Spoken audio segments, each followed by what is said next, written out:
ಇವಾಗ ನಾವು ಕೋಲಾರ್ನಲ್ಲಿ ಎಲ್ಲ ಇವಾಗ ಏನೇನು ಅಭಿವೃದ್ಧಿ ಇವಾಗ ನೀವು ನೋಡಿ ನಮ್ಮದು ಅವ್ರದ್ದು ಹೋಲಿಕೆನೇ ಮಾಡೋಣ. ಈಗ ನೀವು ನಮ್ಮ ಸರ್ಕಾರದ್ದು ಅವ್ರದ್ದು ಅವಧಿದು ಸಂಪೂರ್ಣವಾಗಿ ಕಂಪೇರ್ ಮಾಡೋಣ. ಇಲ್ಲಿ ನಮ್ಮ ಯಾರೂ ಇಲ್ಲಿ ಇರಲಿಲ್ಲ, ಶಾಸಕರು ಯಾರೂ ಇರಲಿಲ್ಲ. ಓಕೆ, ಕೇಳಿಸ್ಕೊಳ್ಳಿ ಅಣ್ಣ, ಇನ್ನೊಂದು ಸ್ಪಷ್ಟ ಮಾಡಿಕೊಂಡೆ ಅಣ್ಣ. ನಿಮ್ಮ ಮುಂದೆನೇ ಕೇಳಿದೆ ಅಣ್ಣ, ನಾನು ಹಿಂದೆ ಮುಂದೆ ಏನು ಕೇಳಲಿಲ್ಲ.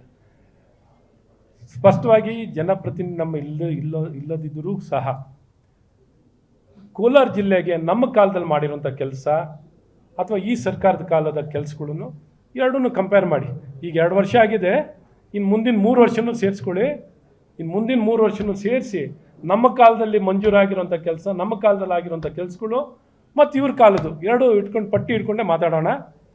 ಆಗ ನೀವೇ ಹೇಳ್ತೀರಾ ನಮ್ಮ ಕಾಲದ ಕೆಲಸ ಎಷ್ಟು ಮಾಡಿದ್ದೀವಿ, ಇವ್ರ ಕಾಲದ ಕೆಲಸ ಎಷ್ಟು ಮಾಡ್ತಾರೆ ಅಂತ ನೀವೇನೇ ಲೆಕ್ಕ ಕೊಡ್ಬೋದು. ಮತ್ತು ಅವರು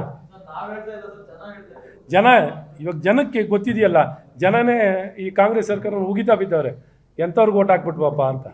2 ವರ್ಷಕ್ಕೆ ಅಯ್ಯೋ ನಾವು ಅಂಕಿಅಂಶಗಳಲ್ಲಿ ನಾವೇನು ಸುಳ್ಳು ಹೇಳೋಕ್ಕಾಗಲ್ಲ. ಏನು ಹಣ ಬಿಡುಗಡೆ ಆಗಿದೆ, ಏನು ಸ್ಯಾಂಕ್ಷನ್ ಮಾಡಿದ್ದು ಎಲ್ಲ ಲೆಕ್ಕ ಇರುತ್ತೆ. ಸೊ ನಾನು ಯಾಕೆ ನಿಮಗೆ ಈ ರೀತಿ ವಿಶ್ವಾಸದಲ್ಲಿ ಹೇಳಬಲ್ಲೆ, ನಾನು ರಾಮನಗರ ಜಿಲ್ಲೆನಲ್ಲಿ ಕೆಲಸ ಮಾಡ್ತಾನೋ ನಿಮ್ಗೆ ಹೇಳ್ಬೇಕಂದ್ರೆ ನನ್ನಲ್ಲಿ ಒಬ್ಬರು ಶಾಸಕರಿರಲಿಲ್ಲ, ನಮಗೇನು ಅಲ್ಲಿ ಡೆಪಾಸಿಟನ್ನು ಬಂದಿರಲಿಲ್ಲ ನಿಮ್ಗೆ ಹೇಳಬೇಕು. ಆದರೂ ಕೆಲಸದಲ್ಲಿ ಎಲ್ಲೂ ಕಾಂಪ್ರಮೈಸೇ ಆಗಿರಲಿಲ್ಲ ರೀ. ನಾವು ಅದಕ್ಕೆ ನೇರವಾಗಿ ಕೇಳ್ತಿದ್ದೆವು, ನಾವು ಮಾಡಿರೋ ಕೆಲಸಕ್ಕೆ ನೀವು ನಮ್ಮದು ನಿಮ್ಮದು ಕೆಲಸ ಕಂಪೇರ್ ಮಾಡಿ ಅಂತಲೇ ಕೇಳ್ತಿದ್ದು. ನಾವೇನು ಹಿಂದೆ ಹಿಂಸರಿತಿರಲಿಲ್ಲ. ಸೊ ಇದು ಯಾವುದೇ ಜಿಲ್ಲೆನಲ್ಲಿ ಆಗಿರಲಿ, ನಮ್ಮಲ್ಲಿ ಒಬ್ಬ ಪ್ರತಿನಿಧಿಯಲ್ಲಿ ಯಾವ ಜಿಲ್ಲೆನಲ್ಲಿ ಇರಲಿಲ್ಲ ಅಂದರೂ ಸಹ ಅಂಥ ಜಿಲ್ಲೆಗಳಲ್ಲೂ ಉತ್ತಮವಾಗಿ ಕೆಲಸ ಮಾಡೋಂಥದ್ದಾಗಿದೆ.